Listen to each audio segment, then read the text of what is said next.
Évangile de Jésus-Christ selon saint Matthieu, chapitre 7, versets 21 à 24 et verset 27. En ce temps-là, Jésus disait à ses disciples : « Ce n'est pas en me disant « Seigneur, Seigneur » qu'on entrera dans le royaume des cieux, mais c'est en faisant la volonté de mon Père qui est aux cieux. Ainsi, celui qui entend les paroles que je dis là et les met en pratique est comparable à un homme prévoyant qui a construit sa maison sur le roc. La pluie est tombée, les torrents ont dévalé, les vents ont soufflé et se sont abattus sur cette maison. La maison ne s'est pas écroulée, car elle était fondée sur le roc. Et celui qui entend de moi ces paroles sans les mettre en pratique est comparable à un homme insensé qui a construit sa maison sur le sable.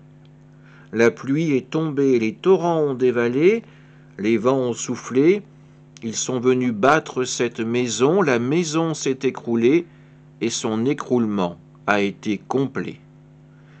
Acclamons la parole de Dieu. Un évangile de mise en garde qui nous est offert aujourd'hui. Jésus le dit, il l'affirme, sa parole est celle de Dieu, et la parole de Dieu peut être le socle qui nous permettra de construire, d'édifier toute notre vie à l'image de cet homme qui est construit sur le roc. Sa demeure sera stable, inébranlable, malgré les intempéries, malgré les catastrophes et les difficultés. Construire sur le roc avec Jésus n'est pas la garantie d'une vie douce et tranquille.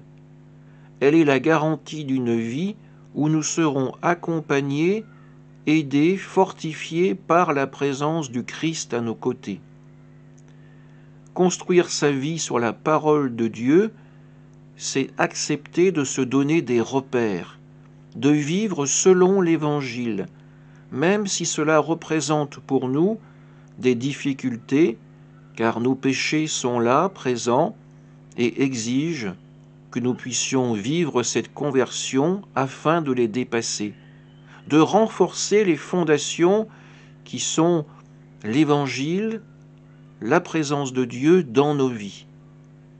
Alors oui, nous entendons cette invitation de Jésus à bâtir solidement notre vie pour résister aux difficultés et partager avec lui la joie de l'Évangile. Amen.